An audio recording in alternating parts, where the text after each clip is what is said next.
नमस्कार. लक्षवेधीमध्ये आपल्या सगळ्यांचं स्वागत. मी प्रसाद काथे. मुलींच्या लग्नाचं वय 18 वरून 21 वर करण्याचा निर्णय नरेंद्र मोदींच्या केंद्रातल्या सरकारच्या मंत्रिमंडळानं घेतलाय. संसदीय प्रक्रिया पार पाडून हा कायदा होईल आणि विद्यमान कायद्यामध्ये असलेलं 18चं वय मुलींना लग्नासाठी 21 केलं जाईल. यापूर्वी याच संदर्भातली चर्चा देशपातळीवर अनेकदा झाली. त्याच्याच अनुषंगानं जया जेटलींची समिती स्थापन करण्यात आली. जया जेटली या जनता दलाच्या नेत्या होत्या. त्यांच्या माध्यमातून स्थापन झालेल्या या समितीनं 18 वरून 21 पर्यंतचं वय आणण्याची एक महत्त्वपूर्ण शिफारस तर केलीच आहे, पण त्याचबरोबर 22व्या वयापर्यंत स्त्रियांना माता होता येणार नाही असं सुद्धा त्या शिफारशीत म्हटलं आहे. प्राप्त स्थितीमध्ये जर समजा हा कायदा लागू झाल्याच्या नंतर कोणी 22व्या वर्षापेक्षा लहान वयाच्या स्त्रीला मातृत्व करण्यात अनुमती दिली, अर्थात गर्भधारणेपेक्षा गर्भ अनुकूल पद्धतीनं जन्माला घालण्यासाठी सहाय्य केलं, तर त्या वैद्यकीय सेवकांच्या वर सुद्धा कारवाईचा प्रस्ताव आहे. या प्रकारच्या इतर अनेक विषयांची चर्चा सध्या समाजामध्ये सुरू आहे. पण एकूणात पाहता तात्काळ प्रतिक्रिया आली आहे ती लग्नाचं वय वाढवण्याच्या बाबत. महाराष्ट्रात नवाब मलिक असोत की MIMचे असदुद्दीन ओवैसी असोत की आणखीही काही, खास करून जास्ती करून आणि स्पष्टतः मुसलमान नेत्यांकडून या प्रकारच्या निर्णयाला विरोध होताना दिसतोय. वयाच्या 18व्या वर्षी जर समजा तुम्ही मतदान करू शकता, देशाच्या लोकशाहीसाठी गरजेचं सरकार निवडू शकता, तर मग लग्नासाठीचं वय हे अमुक अमुक का असावं, 18 का नसावं, अशा प्रकारचा तर्क देत या नव्या निर्णयाला विरोध होतोय. मात्र मतदान आणि शारीरिक क्षमता, प्रजनन योग्य शरीराची निर्मिती आणि प्रजनन योग्य क्षमता धारण करण्याच्या बाबत तुलना होऊ शकते का, हा सुद्धा मुद्दा चर्चेत यायला हवा. या निमित्तानं आपण आज लक्षवेधीमध्ये विषय घेतलाय की मुलींचं लग्न वय वाढवायला विरोध का होतोय.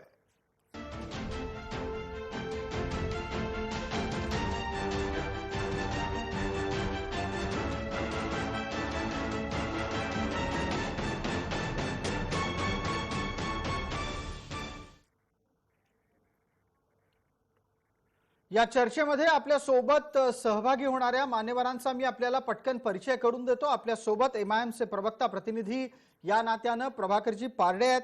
आपल्या सोबत काँग्रेसच्या कडून प्रवक्ता प्रतिनिधी या नात्यानं पक्षाच्या विद्यमान उपाध्यक्षा चारुलता टोकस आहेत. आपल्या सोबत कायदे तज्ञ म्हणून ॲडव्होकेट रमा सरोदे आहेत. आणि थोड्याच वेळात आपल्या सोबत भारतीय जनता पार्टीच्या महाराष्ट्रातल्या परिचित चेहरा असलेल्या, त्याचबरोबर राज्य महिला आयोगाच्या माजी अध्यक्ष राहिलेल्या विजया रहाटकर जोडल्या जात आहेत. सर्व मान्यवरांचं आपण या चर्चेमध्ये स्वागत करतोय. मौलाना इलियास फलाही हे औरंगाबाद प्रदेश उपाध्यक्ष जमाते इस्लामी हिंदचे, ते सुद्धा आपल्या चर्चेत थोड्याच वेळात जोडले जातील. माझा पहिला प्रश्न ॲडव्होकेट रमा सरोदे यांना आहे. रमाताई, ज्या मुद्द्यांवर आक्षेप आहेत, ज्या मुद्द्यांच्या आधारे अशा प्रकारचा निर्णय घेणं योग्य नाही असं सांगितलं जातंय, ते मुद्दे कितपत न्याय्य आहेत? मला वाटतं की एक समाजात काय परिस्थिती आहे हे थोडं समजून घेणं गरजेचं आहे.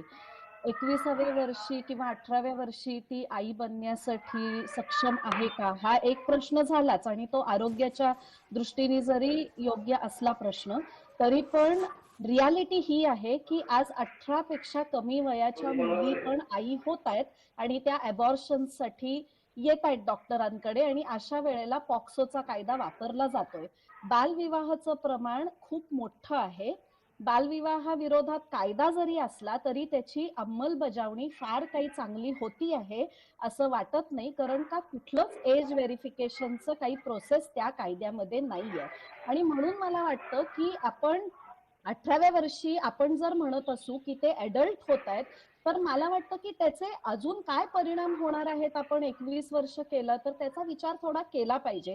आज असं होतंय की जेव्हा आज असं होतंय की जेव्हा ते प्रेमात पडतायत आणि त्यांना जर लग्न करायचं असेल आणि पालक जर त्याचा विरोध करत असतील तर त्यांच्याच वरती त्यांचं गुन्हेगारण होताना दिसतंय, त्यांच्यावरती गुन्हे लावताना दिसतायत आणि आपण तरुण मुला मुलींना गुन्हेगारीकडे घेऊन जातोय. हे सत्य आहे, हे आपल्याला विसरता कामा नाही.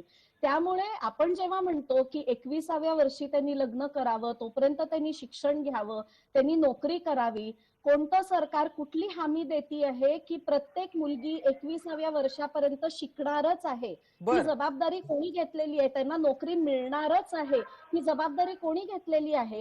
त्यामुळे आजही जर आपण शाळेतून आणि कॉलेजमधनं ड्रॉप आउट रेट्स बघितले तर ते मुलींचे अधिक आहेत. जी. कारण का? त्याच्या मूळचं कारण हे आहे की नाही, आपण पण मग पण मुलींना मग पण मग अजूनही रमाताई या या या मुद्द्यावर तुमचं जर समजा एका महत्वाच्या वाक्यातलं मत जाणून घ्यायचंय तर 18चं 21 करावं की न करावं? मला काही करायची ती गरज वाटत नाहीये. अच्छा, आपण असं म्हणताय की अशा प्रकारचा निर्णय घेण्याची गरज नाही. चारुलता टोकस यांच्यासाठीचा प्रश्न असेल पुढचा. चारुलताजी, एक छोटीशी विनंती मात्र करतो आपल्याला. आपल्या चेहऱ्यावर पुरेसा प्रकाश नाही, आपण थोडंसं प्रकाशात आलात तर खूप बरं होईल. काँग्रेसची या सगळ्या प्रकरणातली भूमिका काय आहे आणि ज्या पद्धतीनं आत्ताच्या घडीला प्रतिक्रिया येत आहेत ते पाहता मुसलमानांची मतं जाऊ नयेत म्हणून काँग्रेस भूमिका घेणार आहे का काँग्रेसच्या मताला, भूमिकेला तार्किक आधार असणार आहे? चारुलताजी, आपलं उत्तर अपेक्षित करतो. माईक सुरू करावा आणि आपलं म्हणणं मांडावं. काँग्रेसने आतापर्यंत जे काही निर्णय घेतले आहेत ते लोकांना जे काही त्याचा फायदा होईल, त्या विधेयकाचा असो किंवा त्या कायद्याचा असो, कुठल्याही वोट शेअर बद्दल विचार न करता जी. जनसामान्य लोकांना ज्याचा फायदा होईल अशाच तऱ्हेने सरकारने निर्णय घ्यायला पाहिजे, अशी नेहमीच आमची धारणा राहिली आहे. आणि ह्या विधेयकाबद्दल जर बोलायचं झालं, या कायद्याबद्दल जर बोलायचं झालं जी. तर 18 पासून 21 वर्षापर्यंत ही वयाची मर्यादा मुलींसाठी वाढवणे हा एक चांगला निर्णय आहे, त्याचा मी काही विरोध करणार नाही. ठीक आहे. कारण आजच्या परिस्थितीमध्ये जर आपण पाहायला गेलो तर हे आवश्यक आहे. दुसरा पण माझा हा प्रश्न राहील केंद्र सरकारला की जेव्हा तुम्ही ह्या निर्णयाबद्दल निर्णय घेता आहे, तसेच आमचं असं म्हणणं होतं की मागे जेव्हा UPA 2चं सरकार होतं तेव्हा आम्ही राज्यसभेमध्ये जे पास केलं होतं 33% आरक्षण जी. विधानसभा आणि लोकसभेमध्ये महिलांसाठी, यासाठीच पास केलं होतं, जेणेकरून पुढचं महिला धोरण काय असायला पाहिजे, महिलांसाठी ज्या काही आपण योजना राबवणार आहोत त्या कशा तऱ्हेने असायला पाहिजे, त्याचं काय स्वरूप असायला पाहिजे, आणि महिला जेव्हा त्या टक्केवारीमध्ये कुठल्याही संसदेमध्ये किंवा विधानसभेमध्ये राहतील तर अधिक चांगल्या प्रमाणे ते निर्णय होतील. आणि म्हणून आम्ही त्यासाठी सगळ्या महिलांच्या तेव्हा सह्या सुद्धा गोळा करून आम्ही राष्ट्रपतींना दिलं होतं आणि इथे आम्ही मुख्यमंत्र्यांना सुद्धा दिलं ठीक होतं. आहे. पण त्याबद्दल अजूनही या केंद्र सरकारने काहीच निर्णय घेतला नाहीये. ठीक आहे. आणि दोन पाहायला गेलं तर दोन वेगळे विषय आहेत. एका विषयावर मात्र तुम्ही आत्ताच्या घडीला वैयक्तिकरित्या निर्णयाचं समर्थन करताना दिसता आहात. 21 वयापर्यंत हा विषय म्हणजे अर्थात लग्नाच्या निर्णयाच्या अंमलबजावणीच्या बाबतचा कायदा झाला पाहिजे असं आपल्याला वाटतं. ही पक्षाची भूमिका आहे का ही चारुलता टोकस यांची भूमिका आहे? चारुलता टोकसची भूमिका आहे आणि पक्षाची सुद्धा भूमिका आहे, पण त्याच्या मागे सुद्धा काही ना काही कारण आहे. बिलकुल. कारण आम्ही जेव्हा प्रियंका गांधीजींनी आता उत्तर प्रदेशसाठी जो मॅनिफेस्टो काढला आहे, जी. ठीक आहे ना, जो जाहीरनामा काढला आहे, त्याच्यामध्ये आम्ही महिलांना पुढे ठेवूनच तो जाहीरनामा काढला आहे. आणि म्हणून लगेच घाई गडबडीमध्ये केंद्र सरकारने काहीतरी महिलांसाठी करायला पाहिजे, मुलींसाठी करायला पाहिजे म्हणून आता हे संसदेमध्ये पास करण्यासाठी बिलकुल, हा त्यांनी एक हे अत्यंत सगळ्यांच्या महत्त्वाचा समोर मुद्दा आपण ठेवला. समोर आणलात. आपल्याला या निमित्ताने चर्चेला पुढे जायचंय. विजयाताई रहाटकर आपल्या सोबत जोडले गेलेले आहेत. त्याचबरोबर मौलाना इलियास फलाही सुद्धा जोडले गेले आहेत आणि प्रभाकर पारडीजी सुद्धा जोडले गेले आहेत. सर्वांचं आपण स्वागत एकदा परत करूया. पटकन विजयाताई आपल्यापर्यंत पोहोचतो. विषयाला धरून इथे जो आत्ता मुद्दा उपस्थित झाला तो असा आहे की प्रियंका गांधींनी लडकी हूं लढ सकती हूं अशा प्रकारचं एक कॅम्पेन, अशा प्रकारचा प्रचार उत्तर प्रदेशात सुरू केला आणि म्हणून घाबरून केंद्रातल्या सरकारनं हे नवं धोरण आणायचं ठरवलं. या दोघांचा काही परस्पर संबंध आहे का? दुसरं, वय 21 केल्यानं काय जागतिक बदल घडणार आहेत? महिलांच्या स्थितीमध्ये असा काय बदल घडणार आहे? मुळामध्ये प्रियंका गांधींनी आता असं म्हणणं हे फार हास्यास्पद आहे. ज्या वेळेला तुमची सरकार होती तेव्हा तुम्ही मुलींच्या करता काय केलं, हा एक वेगळा आणि संशोधनाचा विषय आहे, ज्याच्यावर मी आता काही बोलणार नाही. ठीक आहे. पण एक गोष्ट जरूर आहे की जर मुलींना देशाच्या मध्ये प्रगतीच्या सोबत जर जायचं असेल, देशाला पुढे नेण्याकरता मुलींनी जर आपलं योगदान जर द्यायचं असेल, तर त्यांना इक्वल अपॉर्च्युनिटीज देणं अतिशय गरजेचं आहे. आणि ह्या जोपर्यंत इक्वल अपॉर्च्युनिटीज मुलींना मिळत नाहीत तोपर्यंत त्यांनी देशामध्ये उत्तम योगदान देणं फार अवघड आहे.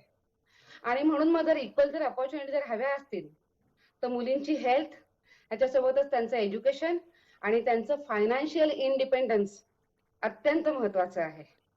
आणि जर ह्या तीनही गोष्टी जर आपल्याला उत्तमपणे जर त्यांना द्यायच्या असतील तर त्यांच्या लग्नाचं जे बालविवाह होतात, जे कमी वयामध्ये जे विवाह होतात, ते विवाह करणं खूप धोक्याचं होऊ शकतं, जे मुलींच्या प्रगतीला बाधा आणू शकतं. आपल्याला असं वाटतं विजयाताई की लग्न केल्यानं महिलेची प्रगती खुंटते? नाही, मला असं अजिबातच वाटत नाही. मग या दोन गोष्टींचा परस्पर संबंध कसा जोडायचा की लग्नाचं वय वाढवून मुलींच्या विकासात आपण योगदान करतो आहोत? नाही, मुळामध्ये तुम्ही जर हे पाहिलं असेल, मी जे 3 मुद्दे मांडले होते जी. की त्यांची हेल्थ, एज्युकेशन आणि त्यांचं फायनान्शियल इंडिपेंडन्स हे जर व्हायचं असेल तर मुलीनं उत्तम शिकणं पण खूप गरजेचं आहे.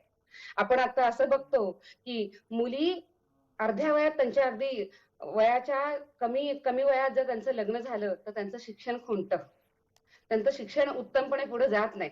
ठीक. शिक्षण जर नाही झालं तर फायनान्शियल इंडिपेंडन्स मिळत नाही. आणि जर अल्पवयामध्ये कमी वयात जर लग्न झाली तर त्यांच्या हेल्थवर सुद्धा परिणाम होतो.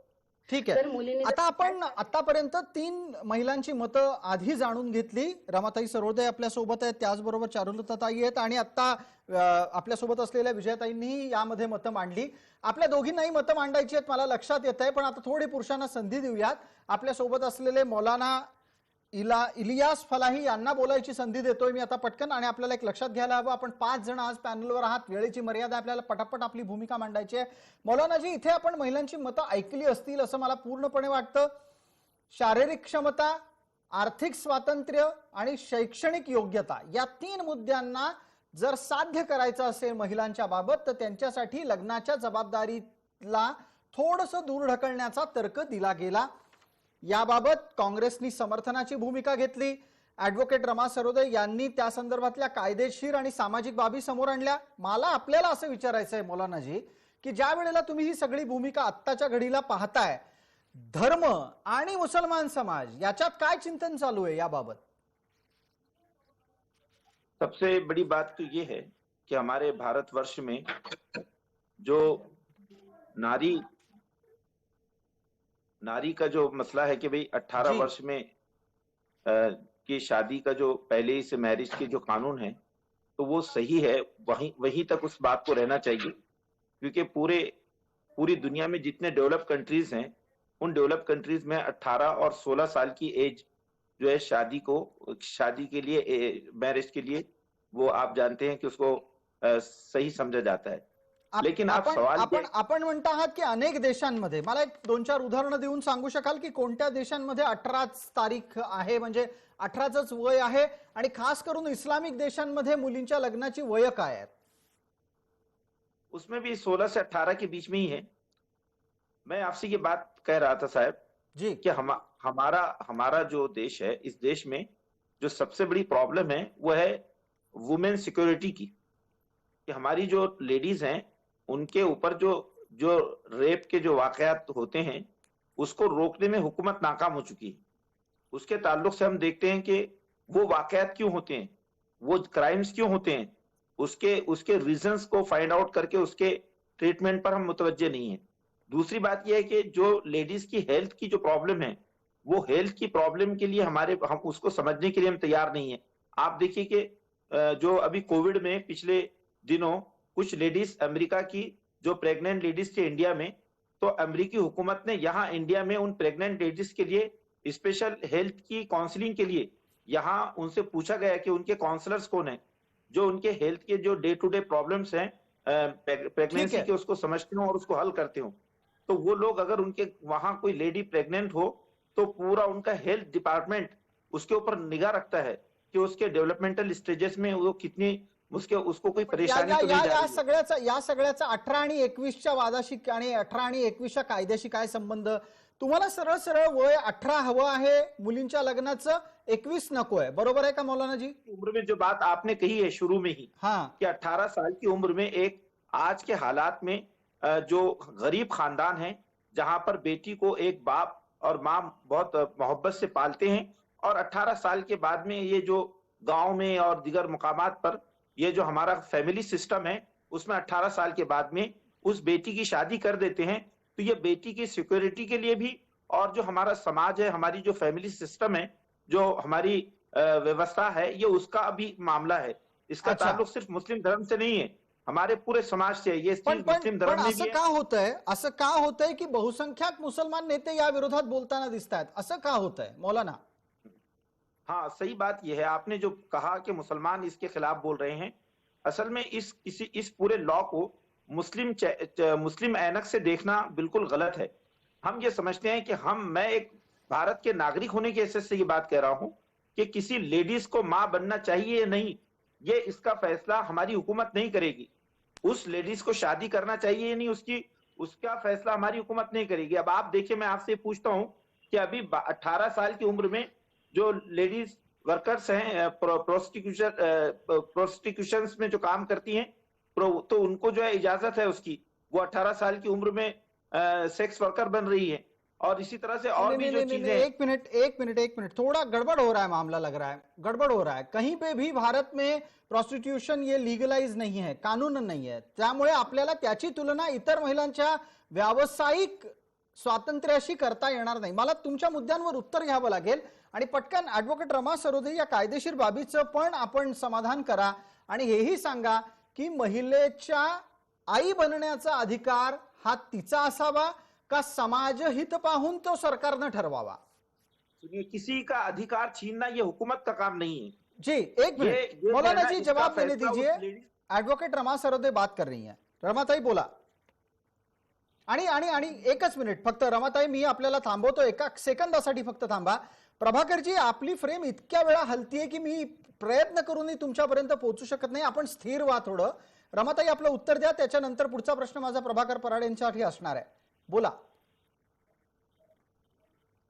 आवाज सुरू करा, फक्त माईक आपला कृपया सुरू करा। रमा सरोदे, माईक सुरू करून आपलं म्हणणं मांडा, प्रत्येकासाठीच ही विनंती असणार आहे।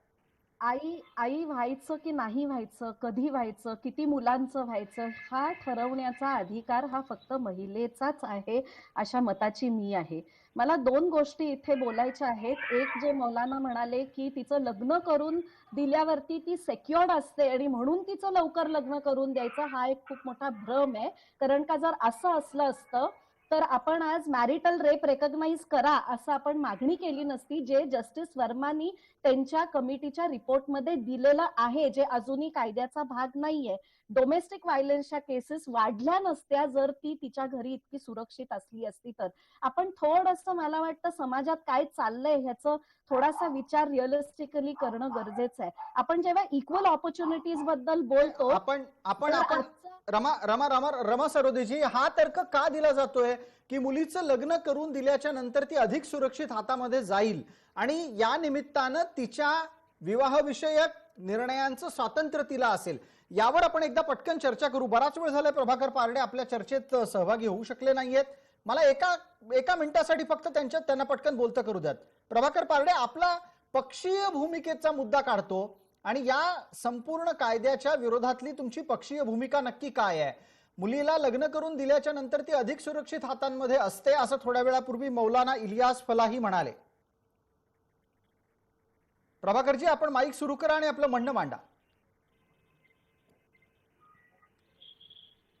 जी,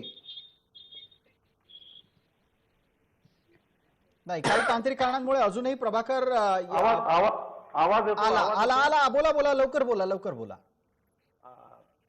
प्रश्न असा आहे की या मुद्द्यावर आमच्या पक्षाचे राष्ट्रीय अध्यक्ष खासदार असदुद्दीन ओवैसी साहेब आणि महाराष्ट्राचे प्रदेश अध्यक्ष खासदार इम्तियाज जलील साहेब यांनी परखडपणे आपलं मत आणि आपली भूमिका मांडलेली आहे.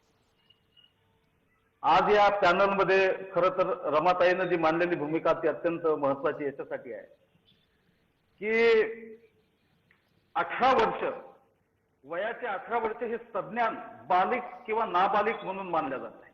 18च्या आत असेल तर नाबालिक, 18च्या वर असेल तर बालिक मानल्या जाते. ही डेफिनेशनच आम्हाला आता बदलावी लागणार आहे. खरं तर काल परवा मी ज्या तालुक्यात राहतो त्या सिल्लोड तालुक्यामध्ये आमची एक भगिनी जिला वयाचे 18 वर्ष पूर्ण व्हायला केवळ 15 दिवस बाकी होते, तिने एका मुलाशी प्रेम केलं आणि दोघं संगनमताने बाहेर निघून गेले. वडिलांनी त्या 15 दिवसाच्या गॅपचा फायदा घेऊन पोलीस स्टेशनला कंप्लेंट केली आणि त्या मुलावर पॉस्को लागला, त्यात अडकून जेलमध्ये. म्हणजे ज्या 18 वर्ष वयाच्या मुलीला या देशामध्ये मतदान करण्याचा अधिकार आहे, अग्रीमेंट करण्याचा अधिकार आहे, लिगल सगळ्या गोष्टीचा जेव्हा अधिकार आहे, तिला तिचं लग्न करण्याचा सुद्धा अधिकार असला पाहिजे. राहिला प्रश्न तिच्या शारीरिक अवयवांची वाढ, म्हणजे जी वाढ असते किंवा जी कमजोरी असते कमी वयात, की जी मॅच्युरिटी असते त्याच्या बाबतीतला, तर त्या कुटुंबावर ते सगळं अवलंबून असतं. यामध्ये ग्रामीण आणि शहरी भागात मोठा फरक आहे. ग्रामीण आणि शहरी भागात असा आहे की ग्रामीण भागातले आई वडील रोज मजुरी काम करत असतात आणि कसं तरी लेकराला वाढवत असतात. दुसरं त्या लेकराची अडचण अशी असते की मुलाला शाळेत पाठवताना आई वडील घाबरत नाही, परंतु ग्रामीण भागातले आई वडील मुलीला शाळेत पाठवण्यासाठी घाबरतात. आणि विशिष्ट वयामध्ये जेव्हा मुलगी येते तेव्हा प्रत्येक आई वडिलांना त्या मुलीला असं वाटतं की तू लग्न केलं पाहिजे. हालाकी ते त्या शारीरिक दृष्ट्या ते आई बापाचं चूक असते. जसा कायदा प्रभाकरजी एकच मिनिट, प्रभाकरजी मुद्द्यावर पटकन यायला लागेल आपल्याला आणि लवकर बोलावं लागेल. आपण असं सांगता आहात जो मुद्दा थोड्या वेळापूर्वी आपल्या प्रमुखांकडूनही सार्वजनिकरित्या चर्चेत आला की मतदान करणाऱ्यांना जर समजा एका विशिष्ट वयाची मर्यादा आहे तर लग्न करण्यापेक्षा त्यापेक्षा जास्त मर्यादा का असावी. मला इथेच आपल्याला थांबवायचं आहे आणि त्यानिमित्तानं एक पटकन पुढचा मुद्दा विजयाताई रहाटकरांकडे घेऊन जायचा आहे. विजयाताई, तुम्ही मतदान करता त्याची तुलना ही शारीरिक दृष्ट्या प्रजननक्षम असण्याशी केली जाऊ शकते का? अजिबातच केली जाऊ शकत नाही. मुळामध्ये इथं जो मुद्दा आहे हा मुद्दा मुलीला सक्षम करण्याचा आहे. आपण हे लक्षात घेतलं पाहिजे. मुलीच्या बाबतीमध्ये तिला निसर्गानं काही चांगल्या देणग्या दिल्या आहेत, पण या देणग्यांच्या सोबत तिच्यावर अधिक जास्त जबाबदारी पण आहे. आणि सगळ्यात महत्त्वाचं मी जी गोष्ट म्हटली की जर या काळामध्ये मुलींची लहान वयात जर लग्न झाली तर मुलींचं शिक्षण खंडित होतं. हा मुद्दा आपण लक्षात घेतला पाहिजे. आणि त्यानंतर जर मुलगी 21 वर्षापर्यंत ती जर उत्तमपणे शिकू शकली तर त्याच्यावर तिला फायनान्शियल इंडिपेंडन्स सुद्धा मिळतो, हे पण लक्षात घेतलं पाहिजे. त्यामुळे मला असं वाटतं की कोणीही या कायद्याला उगाच विरोध करण्याच्या ऐवजी जर मुलींचं शिक्षण, मुलींचं फायनान्शियल इंडिपेंडन्स आणि त्यांची तब्येत, प्रकृती, हेल्थ या सगळ्या विषयावर जर आपण विचार केला तर उत्तम होऊ शकेल. विजयाताई, या मुद्द्यावर एकदा पटकन मौलाना इलियास फिलाही यांना बोलतं करतो. मौलानाजी, ज्या पद्धतीनं आता थोड्या वेळापूर्वी भारतीय जनता पार्टीच्या प्रतिनिधींनी सांगितलं की याला विरोध करण्याची गरज नाही, मुलींचं आर्थिक स्वातंत्र्य, त्यांची शैक्षणिक योग्यता आणि त्यांच्या भविष्यातल्या निर्णय घेण्याच्या संदर्भातल्या संधी या चष्म्यातून बघा या निर्णयाकडे, तशी तयारी होऊ शकणार आहे का समाजाची आपल्या?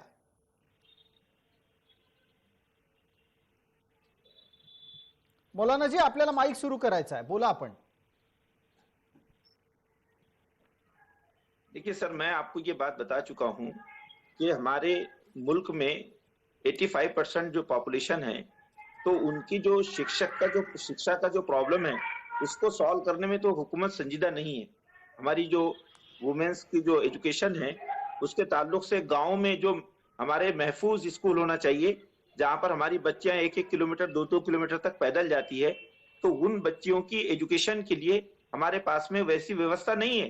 दूसरा प्रॉब्लम यह है कि जो बच्चियां पढ़ रही हैं तो पढ़ने के बाद में उनके लिए जो सर्विस होना चाहिए, जो जॉब होनी चाहिए, वो जॉब भी हमारे पास में नहीं है. और तीसरे ये कि हेल्थ के जो इश्यूज हैं, तो हेल्थ के इश्यूज को हल करने के लिए बच्चियों के लिए जो हमको स्कॉलरशिप देना चाहिए कि ताकि हमारी बच्चियां पहली से लेकर कम से कम 18 साल की उम्र तक की हुकूमत उनके ये सारे प्रॉब्लम्स को हल करें और उनको अच्छी सी हेल्थ की सहूलतें फराहम करें, उसकी तरफ हमारी तवज्जो नहीं है।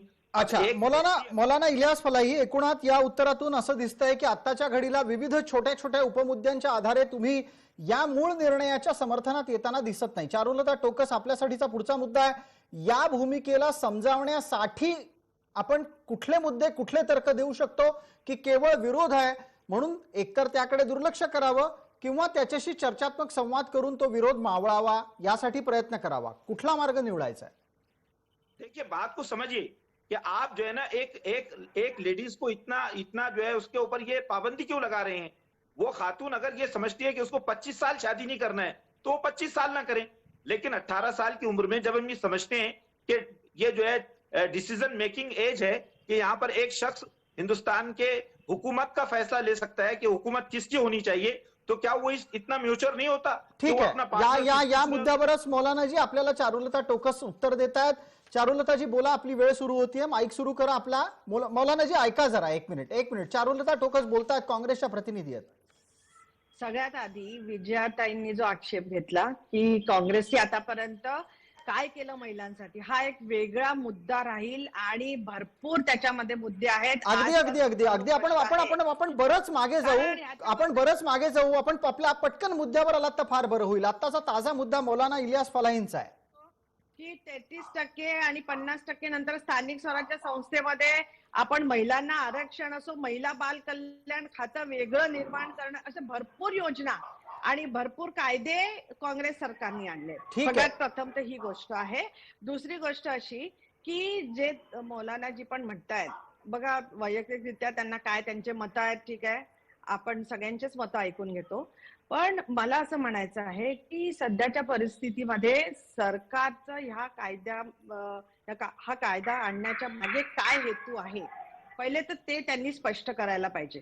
कारण आम्ही जेव्हा त्यांना म्हणतो की महिलांच्या विरोधात जे काही अत्याचार अन्याय होतात त्याबद्दल तर हे सरकार काहीही स्टेप्स घेत नाही, काहीच करत नाही, त्या लोकांना त्यांना शिक्षा पण देत नाही, अटक पण करत नाही। आणि आजची पण चारुलता टोकस, एकच मिनिट, चारुलता ताई, आपण कोणत्याही निर्णयाची चर्चा करायला गेलो तर त्याच्या संदर्भात आणि त्याच्या विरोधात अशा स्वरूपातले दोन्ही मुद्दे येऊ शकतात। आता लग्नाचं वय वाढवण्याचं तुम्ही समर्थन करता आहात, मग अशा वेळेला थोड्या वेळापूर्वी प्रभाकर पारडे आणि मौलानांनी मांडलेल्या मुद्द्यांचा विरोध करण्यासाठी आपल्याकडे तर्क आहेत का? आज मला या निर्णयाचा विरोध करायचा नाही, चांगला निर्णय आहे। कारण 21 वर्षाच्या मुली होईपर्यंत त्या ग्रॅज्युएट सुद्धा होत नाही, आणि आज जरी त्यांची प्रतिकूल परिस्थिती असेल, त्यांचं लग्न तुम्ही करून दिलं, पण नंतर पुढे काय होईल आयुष्यामध्ये, प्रत्येकाच्या आयुष्यामध्ये वेगवेगळ्या घटना होत राहतात। कधी तिच्यावर जर जबाबदारी आली आणि तिला जर घर चालवायचं असेल तर तिला कमीत कमी ग्रॅज्युएट तरी राहणं फार आवश्यक आहे। तसंच जे रोजचे व्यवहार असतात ते सुद्धा महत्वाचे आहे, तिला ते सगळं शिकणं सुद्धा आवश्यक आहे। पण जसं रमाताईंनी सुद्धा सांगितलं की आज अशी परिस्थिती आहे, आणि त्यांनी सुद्धा बाकी पॅनलिस्ट जे सांगितलं की मुली पळून जातात, लग्न मुलासोबत 18 वर्षाच्या आधीच करून घेतात वगैरे, या सगळ्या ज्या सामाजिक सगळे प्रॉब्लेम्स आहेत, आणि ह्याच्यावर सुद्धा आपण कायदे आणले ह्याच्याबद्दल, पण त्याला खऱ्या अर्थाने जशा तऱ्हेने आपल्याला त्याच्यावर उपाययोजना करायला पाहिजे होत्या, किंवा जशा प्रकारे आपण मेबी या मुलींना आणि ह्या सगळ्या लोकांना काउन्सिलिंगची पण गरज आहे, काउन्सिलिंगची गरज आहे। अगदी हा एक अत्यंत महत्वाचा मुद्दा आपण उपस्थित केलात। रमा सरोदेंना बोलण्याची संधी त्यात देतोच, फक्त एक पटकन 30 सेकंदात प्रतिक्रिया घेऊयात विजयाताई रहाटकरांची। विजयाताई, या मुद्द्यावरही आपल्याला बोलावं लागेल की काउन्सिलिंग केवळ आणि केवळ महिलांचं, पालकांचं की विरोध करणाऱ्या संपूर्ण मुस्लिम समाजाचं, कोण करणार? आणि ते असं आहे, मुळामध्ये या विषयामधलं काउन्सिलिंग सगळ्यांचंच झालं पाहिजे। जर मुलींचं सक्षमीकरणाची मुद्दा जर आपण समजून घेतला तर मला असं वाटतं की याला कोणी विरोध करण्याचं कारण नाही। मला एक छोटीशी फक्त एक आकडेवारी सांगायची।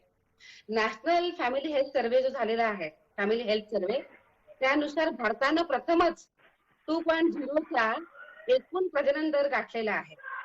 जो टोटल फर्टिलिटी रेटच्या 2.1 जो पूर्वी होता या पातळीपेक्षा कमी आहे.